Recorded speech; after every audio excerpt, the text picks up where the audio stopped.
A graça e a paz do Senhor Jesus, meus amados irmãos. Eu sou o irmão Dito e esta é mais uma EBD, a Escola Bíblica Dominical que começa agora. Nós somos da Igreja Batista Missionária da Amazônia. Estamos trabalhando neste momento esta revista aqui, Cartas a Tito e Timóteo. Chegamos assim à nossa 10ª lição. E o título dessa 10ª lição é Sofrer pelo Evangelho. O texto básico da lição de hoje se encontra em 2 Timóteo, capítulo 2, os versos de 1 a 26. E o versículo-chave está em 2 Timóteo 2, 3, que diz assim: Tu, pois, sofre as aflições como bom soldado de Jesus Cristo. Alvos da lição de hoje. 3 categorias: saber, sentir e agir. Primeiro, saber. Entender que o servo de Deus vai sofrer por pregar com fidelidade o verdadeiro evangelho. Sentir. Sentir-se disposto a sofrer pelo evangelho. E agir. Pregar o evangelho com coragem, zelando pela sã doutrina. Começando a nossa lição de hoje, que é a 10ª lição, Sofrer pelo Evangelho, eu não sei se você já ouviu falar sobre uma operação chamada Operação AUCA. Já ouviu? Talvez não, não é? Mas eu quero explicar o que significa essa Operação AUCA e o que ela tem a ver com o título da nossa lição de hoje, Sofrer pelo Evangelho. Lá pelo ano 1955, 5 jovens norte-americanos, Roger, Pat, Jim, Haight e Ed, eles tinham no coração um desejo de evangelizar alguns povos não alcançados. E eles se dirigiram à floresta tropical do Equador, atrás de um povo chamado Valdani ou Hauarani, nessa floresta. Lá por esse ano de 1955, eles conseguiram fazer contato, deram alguns presentes, e esses presentes foram retribuídos. E por vários meses, eles continuaram trocando presentes. E depois, eles conseguiram se estabelecer em uma praia por alguns dias para fazer contato mais de perto com esse povo. Acontece que esse povo, que era chamado de Auca justamente por essa expressão Auca, que significa selvagem. Era um povo tremendamente violento. E esses 5 jovens, eles foram assassinados violentamente. Foi uma chacina. E a morte desses jovens, depois disso, ela trouxe alguns benefícios. Houve um esforço missionário dos Estados Unidos gerando uma grande enxurrada de fundos para esforços de evangelização em todo o mundo.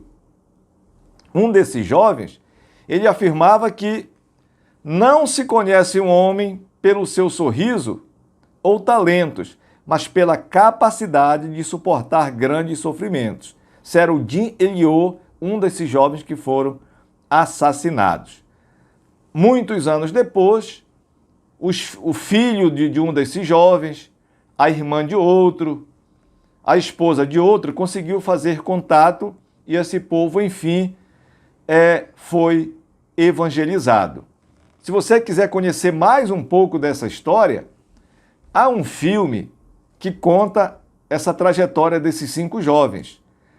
O filme, o original, é End of the Spear, mas no português o título é Terra Selvagem.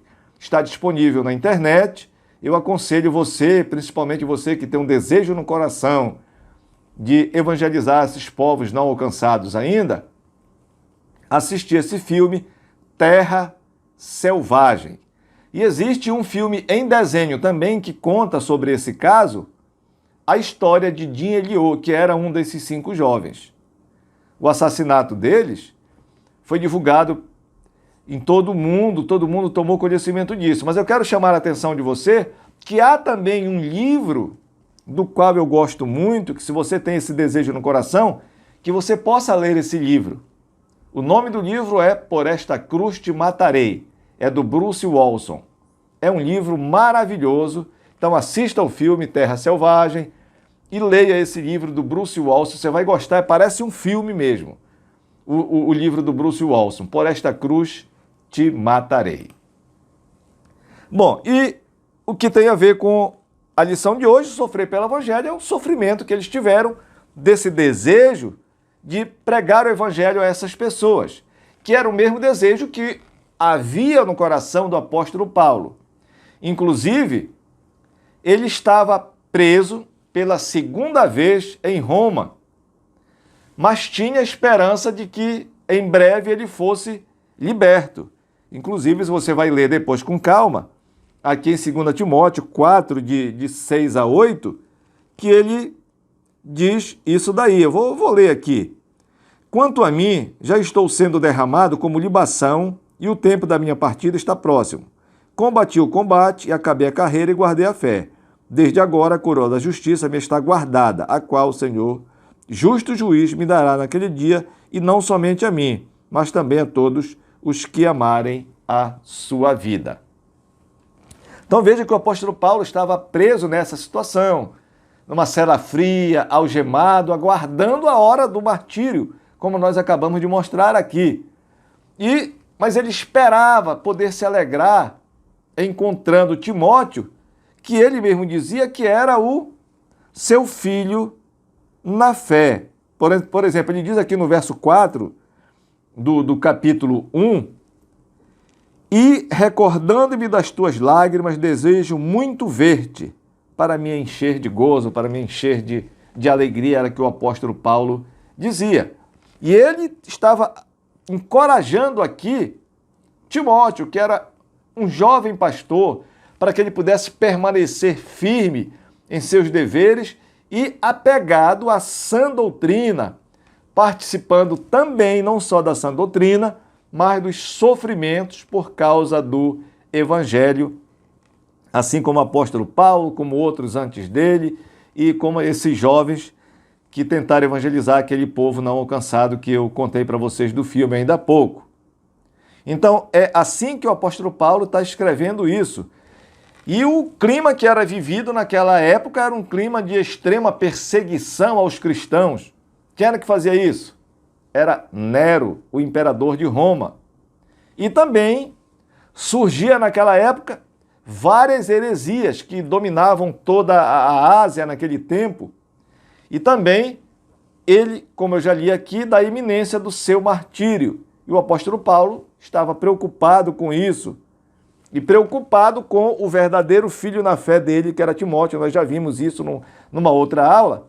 Mas a preocupação dele maior era para que Timóteo pudesse guardar o bom tesouro.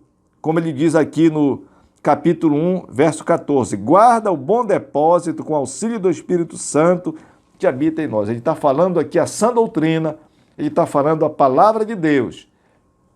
Mas para que Timóteo não só guardasse, mas que ele verdadeiramente assumisse a responsabilidade de levar a mensagem da salvação, mesmo que isso implicasse algum sofrimento para ele. Ele diz aqui no verso 8 do capítulo 1, portanto, não te envergonhe do testemunho do nosso Senhor, nem de mim. Jesus sofreu, Paulo estava sofrendo, é isso que ele está dizendo aqui, que sou prisioneiro. Não, vou repetir, portanto, não te envergonhe do testemunho do nosso Senhor, nem de mim, que sou prisioneiro seu. Antes, participa comigo dos sofrimentos do Evangelho, segundo o poder de Deus. E ele diz no 12, por esta razão, sofro também estas coisas, mas não me envergonho, porque eu sei em quem tenho crido, estou certo de que ele é poderoso para guardar o meu depósito até aquele dia. Então, Paulo estava estimulando Timóteo para que Timóteo continuasse pregando a sã doutrina, que assumisse essa responsabilidade de levar a mensagem a outros, ainda que se implicasse sofrimento, como Jesus sofreu, como Paulo sofreu, como outros sofreram. e que isso não fosse vergonha para ele, mas sim que ele pudesse ser resultado de alegria. Cartas pastorais para hoje, para discutir aí na sua célula. Qual é o nosso compromisso com o Evangelho e com a sã doutrina num mundo cheio de heresias e de filosofismos? Discuta aí na sua célula com os seus participantes. A nossa lição de hoje, nós já fizemos a introdução, a lição Sofrer pelo Evangelho, ela tem 3 sessões apenas. Na primeira sessão, é um chamado a participar. Na segunda sessão, um modelo para imitar.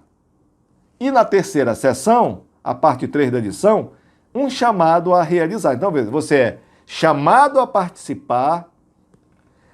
Para participar, você vai ter um modelo para imitar e você vai ter um chamado para realizar. Você participa, acompanha imitando aquele que deve imitar, mas você tem algo para você poder realizar. Então, vamos chegando assim à nossa primeira sessão de hoje. A lição é a número 10, Sofrer pelo Evangelho. É o texto de respeito ao sofrimento pelo Evangelho.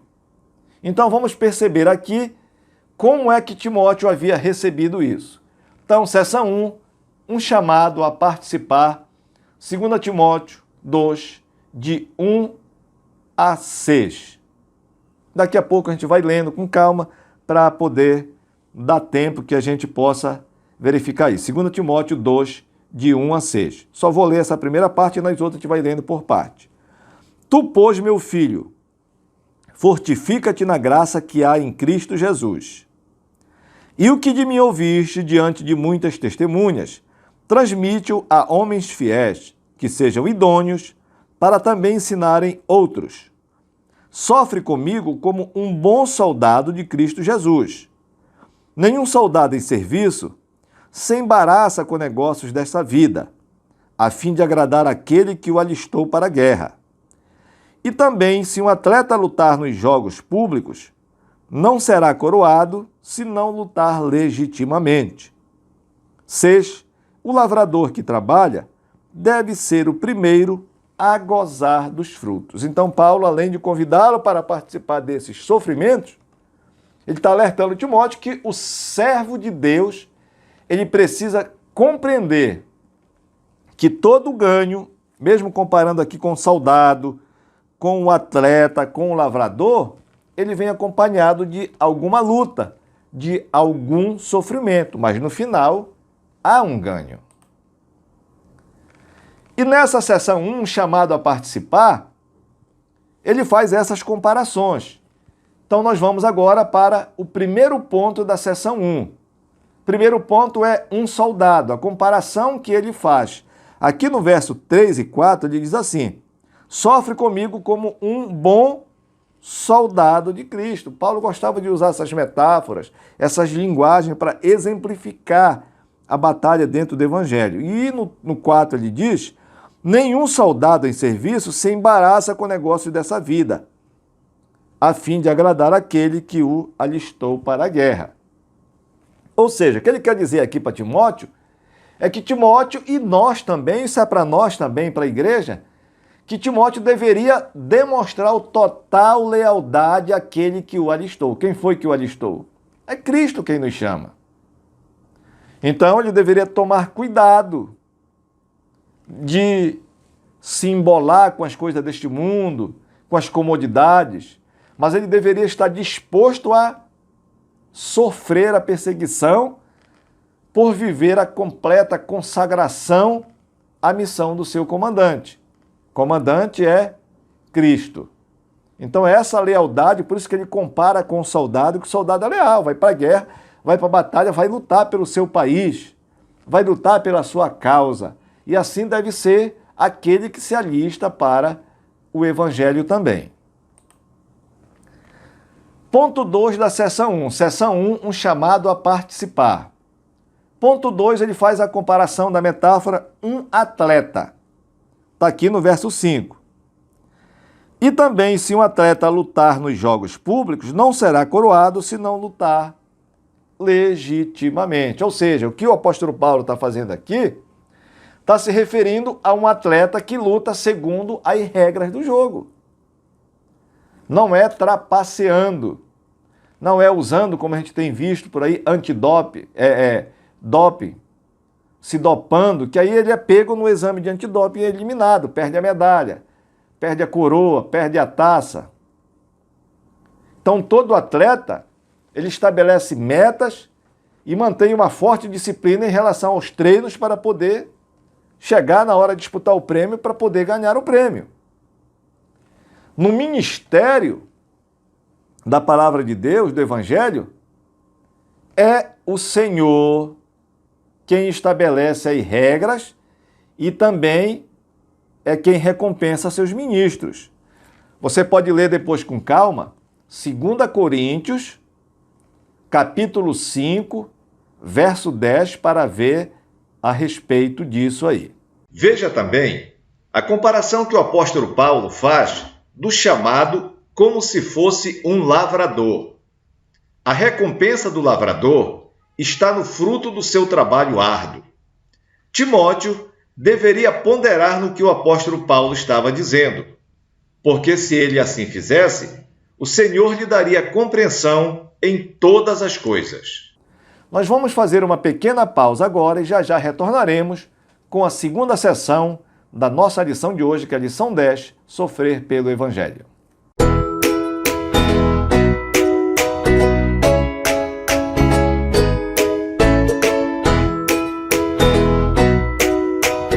Muito bem, estamos de volta com a lição de número 10, Sofrer pelo Evangelho.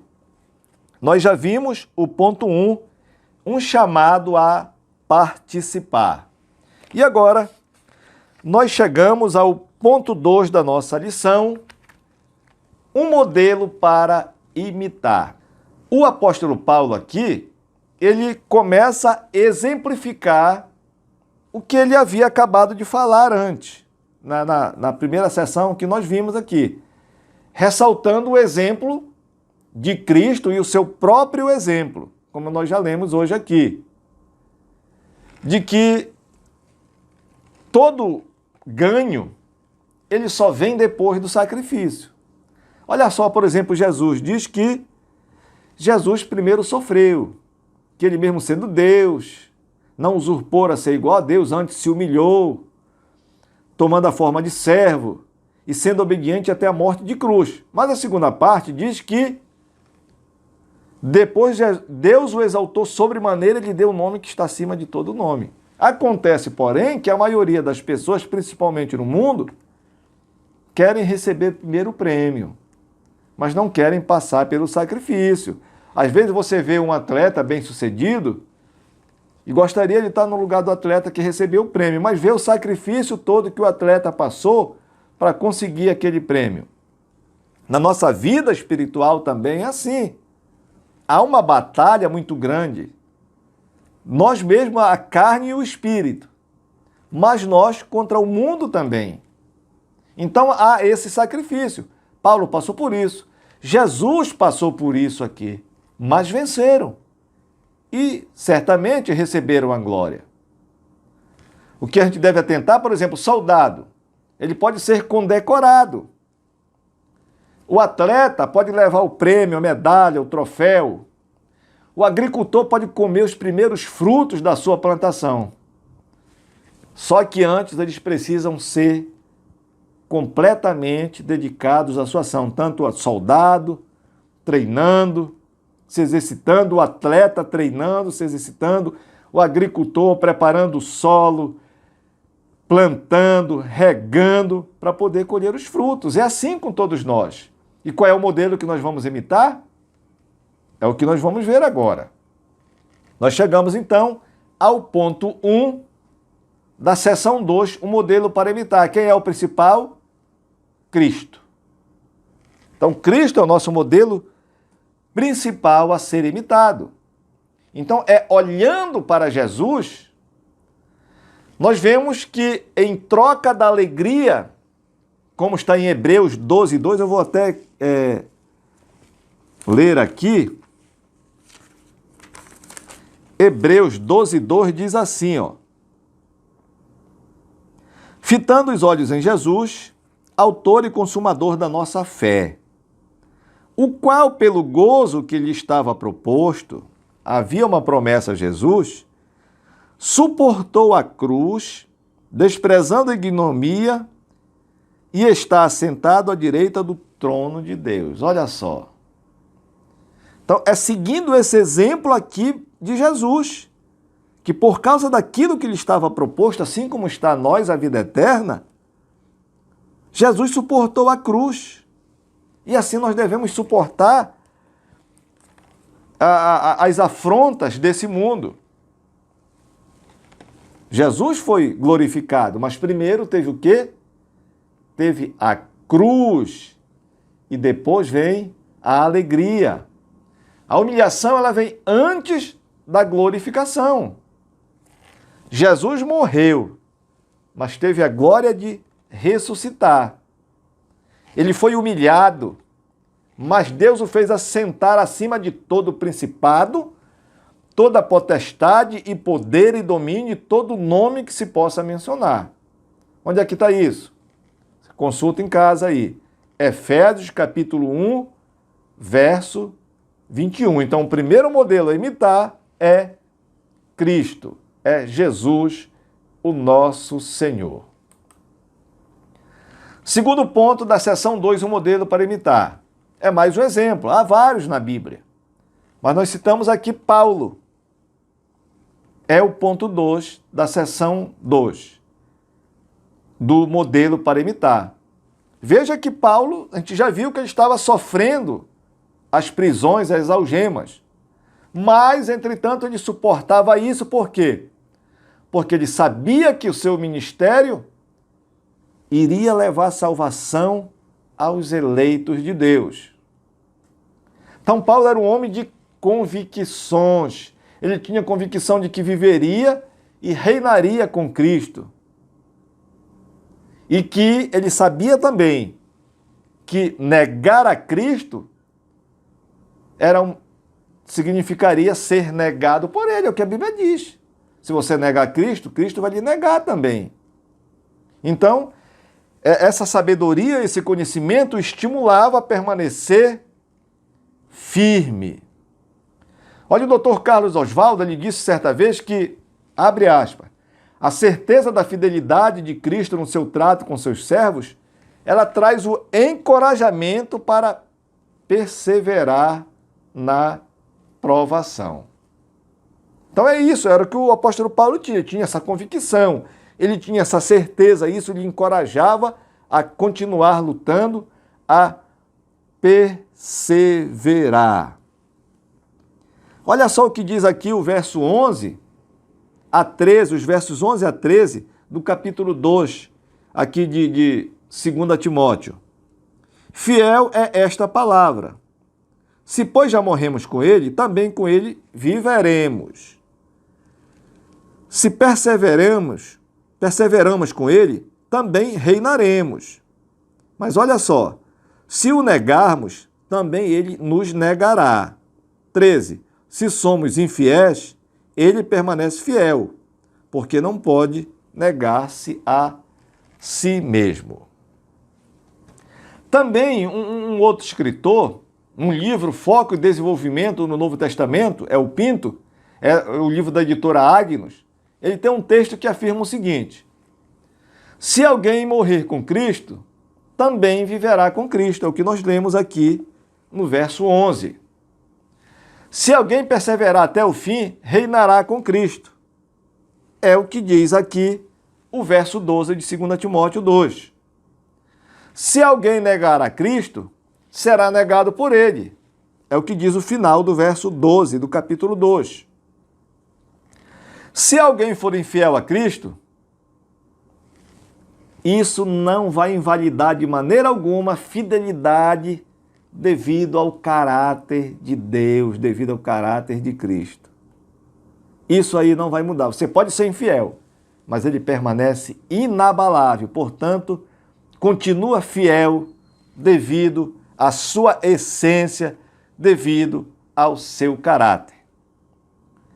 Timóteo poderia ser até como John Stott disse certa vez, que quando tentado avisar sacrifício da humilhação, do sofrimento ou da morte do seu ministério, ele estava sendo encorajado a lembrar-se de Jesus e reconsiderar tudo de novo. Ele poderia até, algum momento, balançar. Mas vendo esses exemplos de Jesus, de Paulo, ele era estimulado a reconsiderar e continuar a sua caminhada. Cartas pastorais para hoje. É mais uma para você discutir aí na sua célula. Estamos dispostos a sofrer por causa do Evangelho? Para que os homens obtenham a salvação que está em Cristo Jesus com eterna glória? Você está disposto a sofrer para levar o Evangelho a outras pessoas? Que preço temos pago por causa do Evangelho? O ganho está atrelado a esse investimento. Quanto mais você investir no reino de Deus, certamente as perseguições podem até aumentar, mas o ganho é maior com Deus. Discuta isso com os participantes da sua célula. Nós vamos fazer novamente uma pequena pausa e já já retornaremos com a sessão 3 da nossa lição de hoje.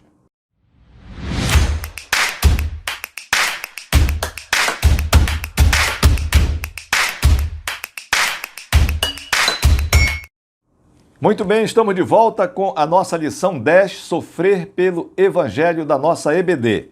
Nós já vimos a sessão 1, um chamado a participar, vimos a sessão 2, modelos para imitar, e chegamos agora à sessão de número 3, um chamado a realizar. Está aqui em capítulo 2 de 2 Timóteo, versos de 1 a 3 e de 14 a 19, nós vamos ler aqui novamente. 2, de 1 a 3. Tu, pois, meu filho, fortifica-te na graça que há em Cristo Jesus. E o que de mim ouviste diante de muitas testemunhas, transmite-o a homens fiéis, que sejam idôneos para também ensinarem os outros. 3.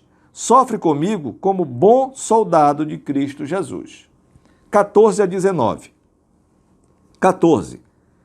Lembra-lhe estas coisas, conjurando-os diante de Deus, que não tenham contendas de palavras, que para nada aproveitam, senão para subverter ouvintes. Procura apresentar-te diante de Deus aprovado, como obreiro que não tem que se envergonhar, que maneja bem a palavra da verdade. Mas evita as conversas vãs e profanas, porque os que delas usam passarão a impiedade ainda maior.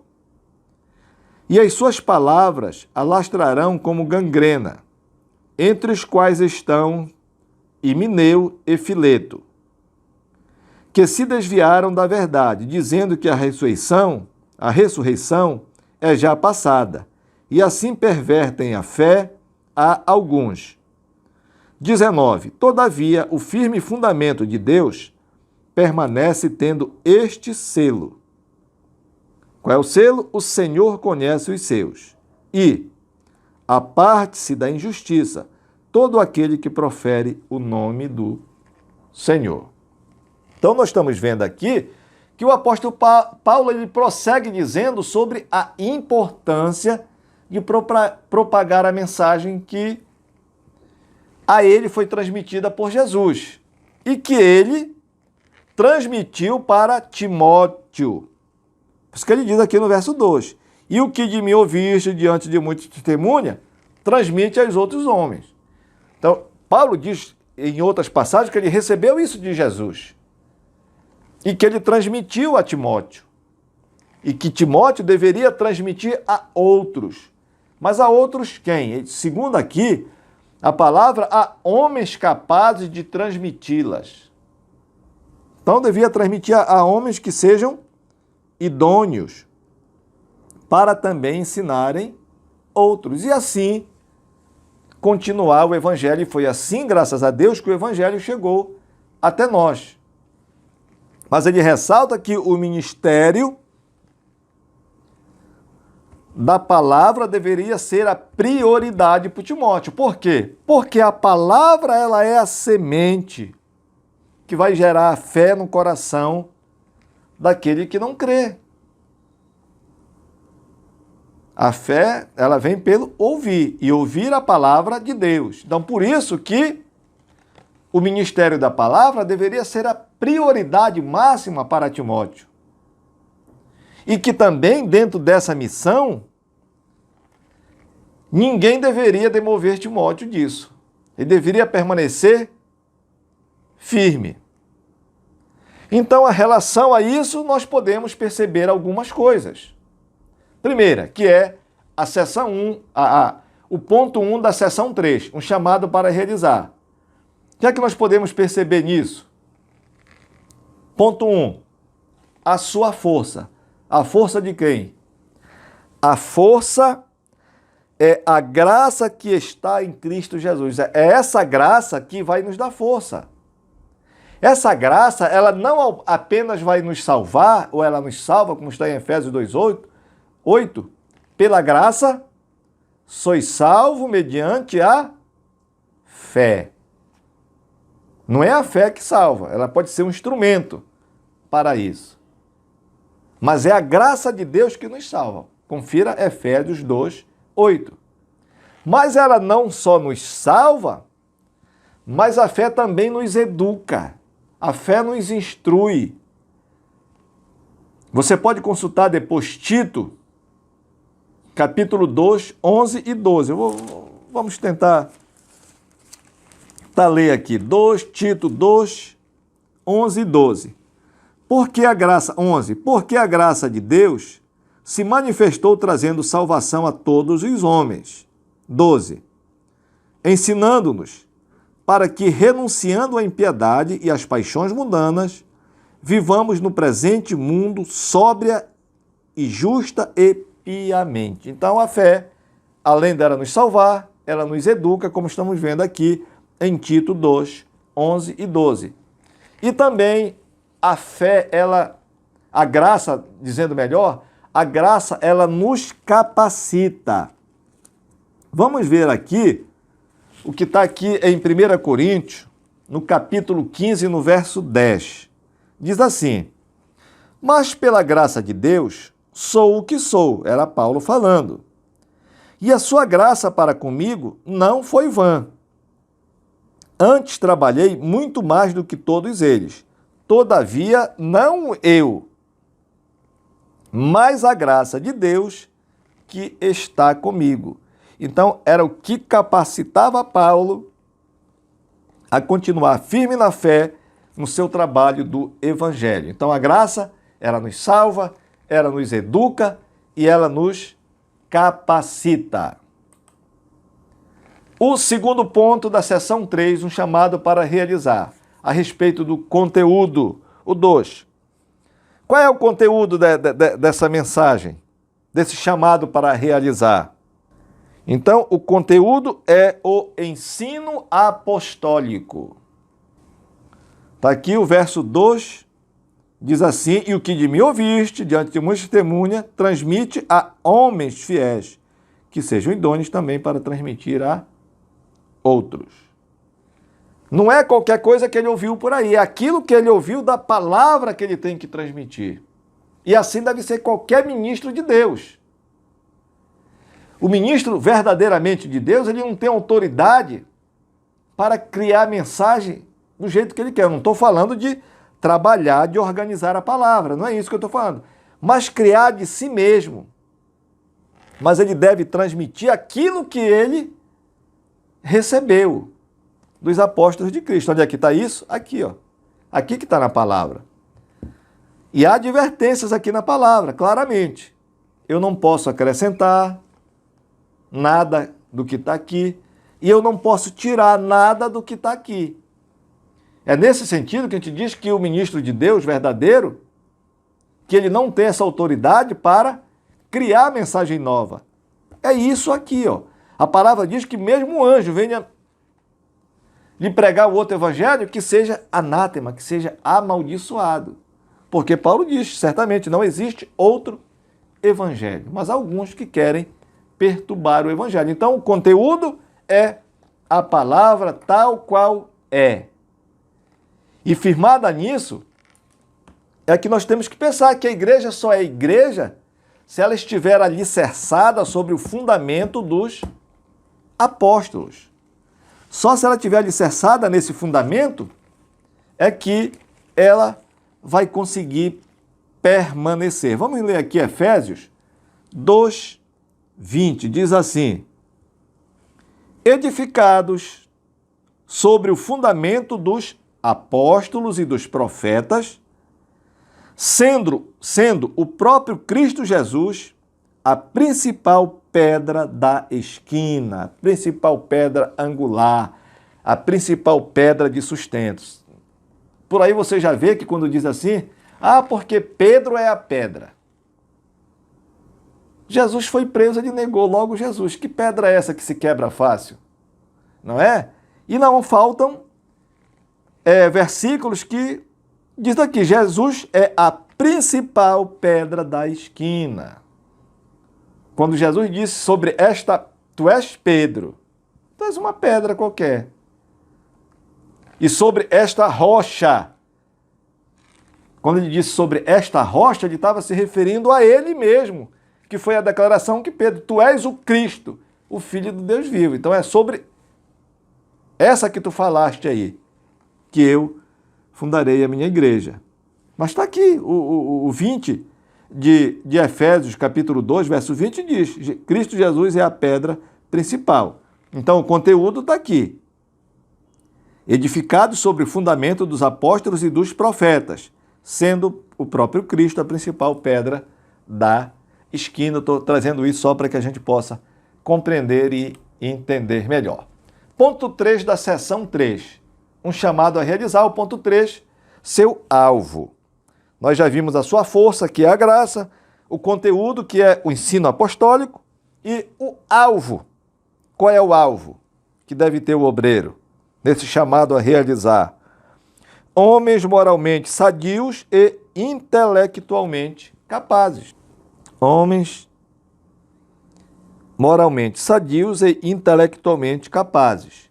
É o que ele diz aqui no final do verso 2 do capítulo 2. Eu vou ler tudo que é para a gente compreender. E o que de mim ouviste diante de muitas testemunhas, transmite-o a homens fiéis. Aí vem, que sejam idôneos para também ensinarem a outros. Ou seja, são esses homens aí que têm que ser moralmente sadios e intelectualmente capazes. O sucesso do ministério de qualquer pessoa, de qualquer líder, ele está assentado nessa capacidade de transmitir a mensagem a homens que possam transmitir a outros. E, sem dúvida, esta é a melhor maneira de proteger aquilo que Paulo disse aqui, o bom tesouro, por várias gerações. Proteger do quê?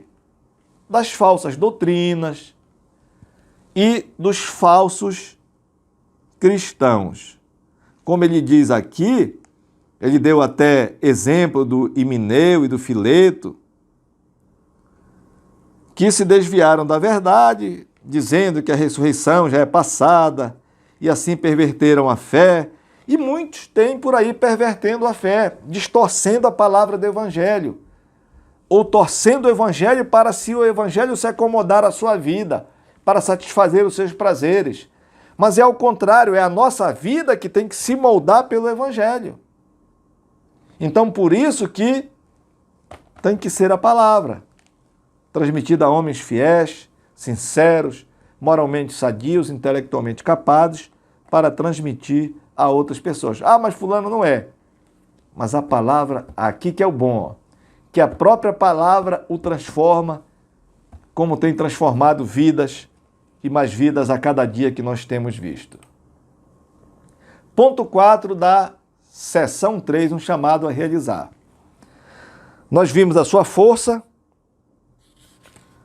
que é a graça de Cristo, o conteúdo, que é o ensino apostólico, o alvo são os homens fiéis e sua consequência na identificação. Qual é a consequência? Está aqui no verso 3. É o sofrimento.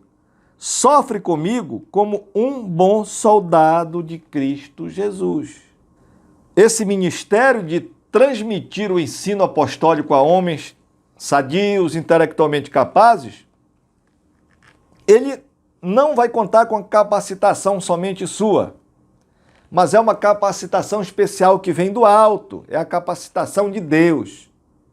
Mas ela envolve o sofrimento. Não é somente essa capacitação especial, mas o sofrimento vem certamente. Por que Paulo está preso? Ele está preso por causa do Evangelho. Mas mesmo assim, Timóteo, para quem ele escreveu a carta aqui, ele deveria seguir o seu exemplo, dando testemunho na presença de Deus e procurando a aprovação de Deus, não a aprovação dos homens, mas a aprovação de Deus. E como eu já falei aqui, que Paulo já tinha usado aqui as metáforas do soldado, do atleta e do lavrador, nos versos 4 ele usa o soldado, no 5 ele usa o atleta, no 6 ele usa o lavrador, mais uma vez aqui ele usa 3 metáforas de novo, para que ele pudesse se referir à responsabilidade que o obreiro de Deus deve ter com a sã doutrina. Vamos ver quais são essas metáforas, dentro dessa consequência na identificação do sofrimento. A primeira metáfora é um bom obreiro. Vou ler aqui o verso 15 a 19. Ele diz assim: procura apresentar-te diante de Deus aprovado, como obreiro que não tem de que se envergonhar, que maneja bem a palavra da verdade. Mas evita as conversas vãs e profanas, porque o que delas usam passarão a impiedade ainda maior. E as suas palavras alastrarão como gangrena, entre as quais estão Himeneu e Fileto. Ele cita exemplo de 2 aqui, que se desviaram da verdade dizendo que a ressurreição é já passada, e assim pervertem a fé a alguns. Todavia, o firme fundamento de Deus permanece, tendo este selo: o Senhor conhece os seus, e aparte-se da injustiça todo aquele que profere o nome do Senhor. Então veja bem que o obreiro, uma das primeiras funções, ou a função principal dele, é a exposição da palavra de Deus. Então a preocupação dele é que Timóteo se apresentasse aqui, como está no verso 15, se apresentar diante de Deus como alguém que maneja bem a palavra da verdade. Ou seja, que ele fizesse o corte reto na palavra. É uma referência à exatidão exigida do ofício de carpintaria ou na fabricação de tendas que Paulo fazia, e Jesus era carpinteiro, para que ele não tivesse do que se envergonhar. E assim ele ia ser diferente do que ele cita no verso 17 aqui, do Himeneu e do Fileto, que ele está dando o exemplo aqui. O John Stott, ele diz que o obreiro ele deve se destacar na obra executada. Como um bom cristão, ele deve procurar fazer o bom ensino. E que há 2 tipos de obreiros: os aprovados, que são aqueles que não têm que se envergonhar de manejar bem a palavra de Deus, e os mal-obreiros, que deveriam se envergonhar, lamentavelmente, profundamente, como diz Stott. Qual é a diferença aí entre essas 2 categorias de obreiros? É o manejo da palavra, é o conhecimento da palavra, por isso que Deus nos aconselha para meditar de dia e de noite nas palavras desse livro. Quanto mais a gente meditar, mais a gente vai aprender de Deus, dirigido pelo Espírito Santo, que ele vai nos capacitar a manejar bem a palavra da verdade, para que a gente não passe falando besteira por aí. E ele chama a atenção de Timóteo aqui. Procura no 15 apresentar-te diante de Deus aprovado, como obreiro que não tem do que se envergonhar, que maneja bem a palavra da verdade. Mas apesar do falso ensino, que a gente tem conhecimento disso, que tem entrado em algumas igrejas e tem desviado a fé de alguns, como aqui aconteceu, através desses dois exemplos que ele deu aqui, do Himeneu e do Fileto, que desviando a fé de alguns. Ele está encorajando que Timóteo deveria ser diferente, deveria afirmar-se no duplo fundamento da verdade divina. Qual é? A verdade divina, ela está segura nos eleitos de Deus, com a separação do mal pelos verdadeiros crentes. Então, há total separação com relação a isso. Qual é a segunda metáfora que ele usa aí? A segunda metáfora é a dos utensílios. Ele usou do um bom obreiro e agora ele usa dos utensílios, chamando utensílios de honra e o de desonra. Eu vou ler aqui os versos 20 a 23. Diz aqui o 20.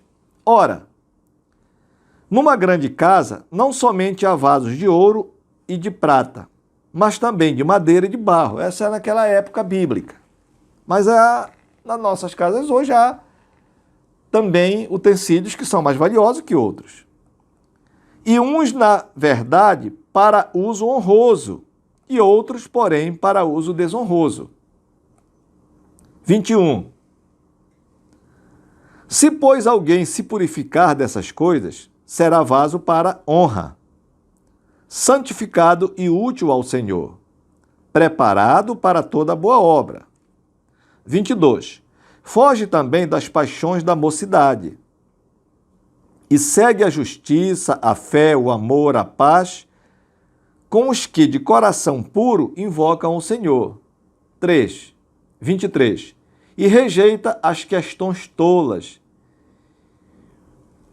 sabendo que geram contendas.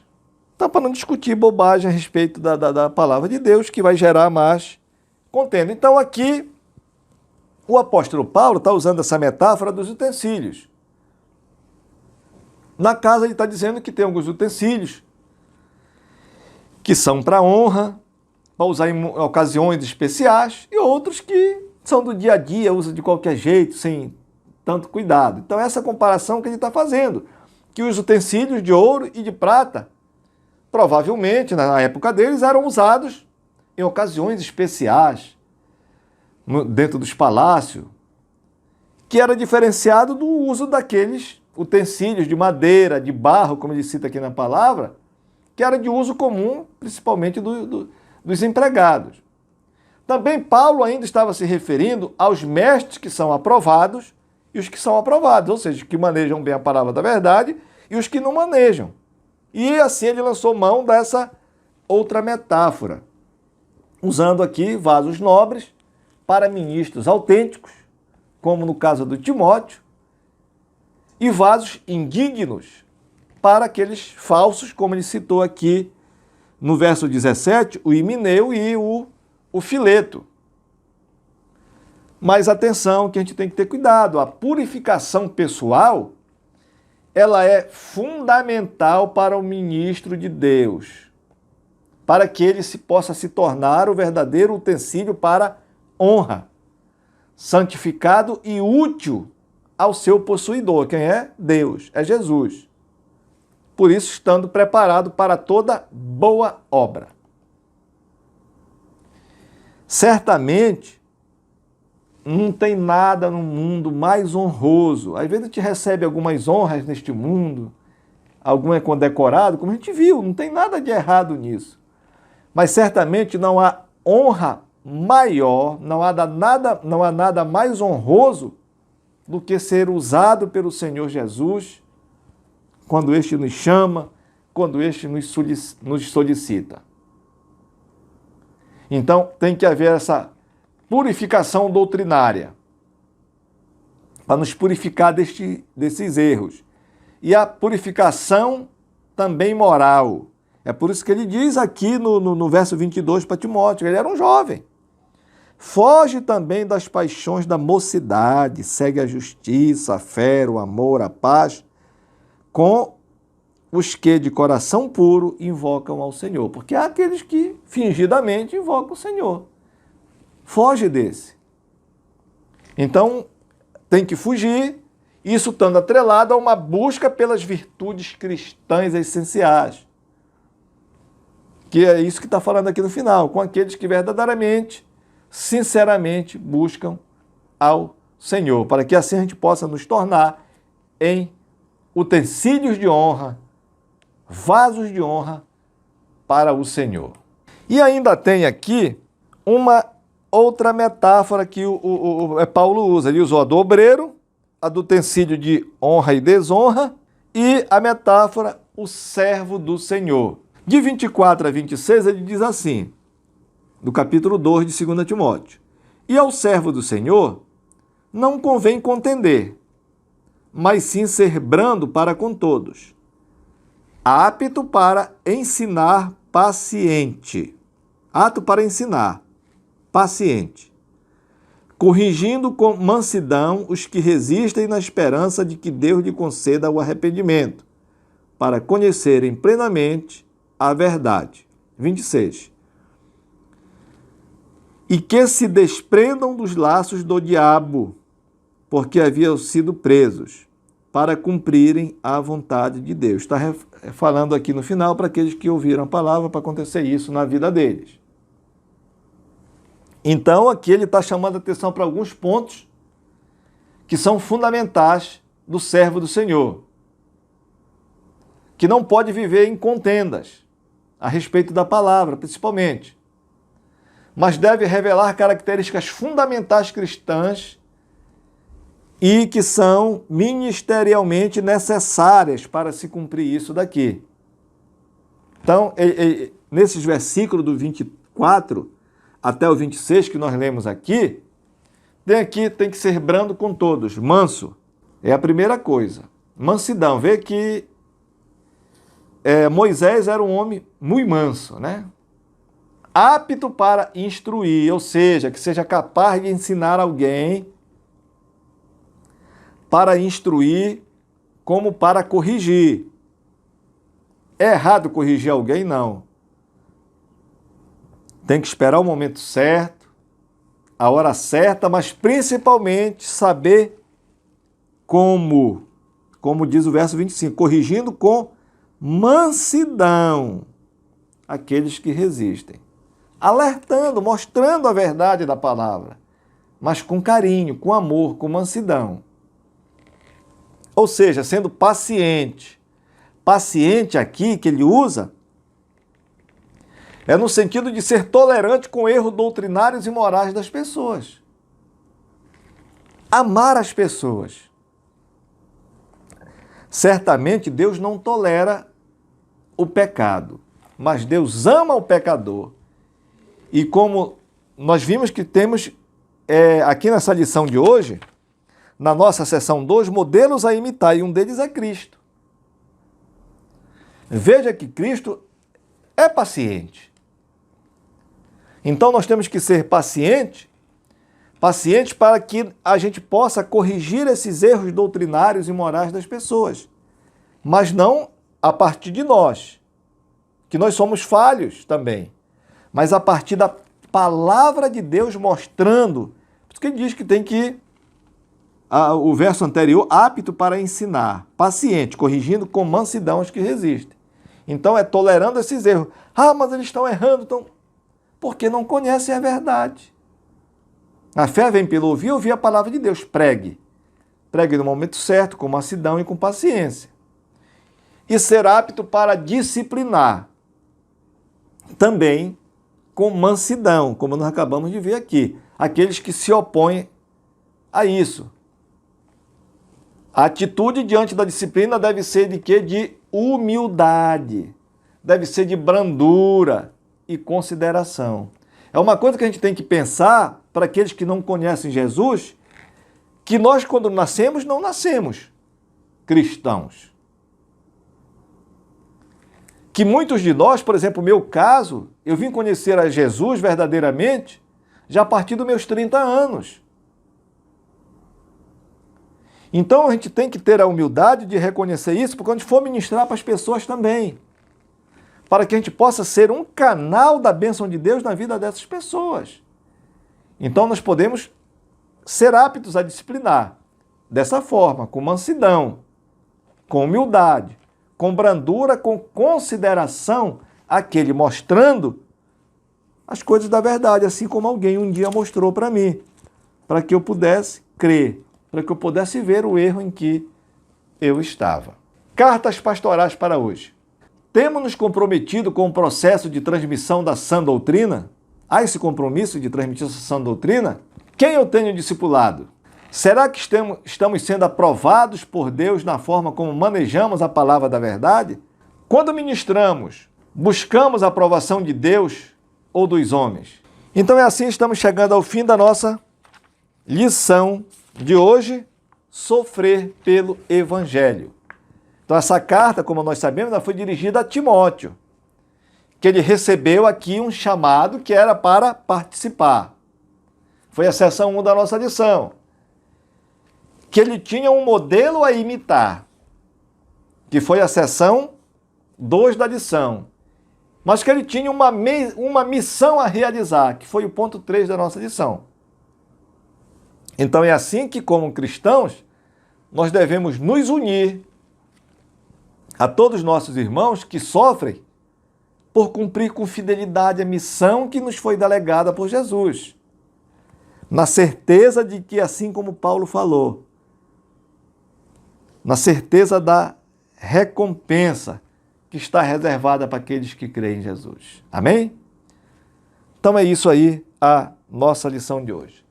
Senhor, mais uma vez nós te damos graça pela tua bendita palavra que nos trouxe entendimento, mas que isso possa gerar vida no nosso coração, que isso possa nos encorajar, Senhor, a que nós possamos a cada dia aprender mais de ti através da tua palavra, que nós possamos manejar bem a palavra da verdade para não ter do que nos envergonhar, que nós possamos ser diante do Senhor e dos homens, vasos de honra para a tua obra, Pai.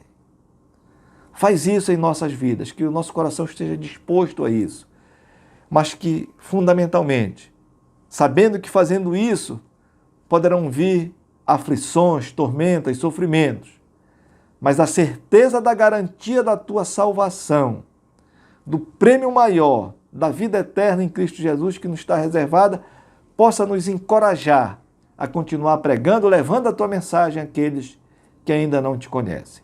É assim que nós oramos, te agradecendo em nome de Jesus. Muito bem, meus irmãos, terminamos assim a nossa lição de número 10, sofrer pelo Evangelho. Até a próxima.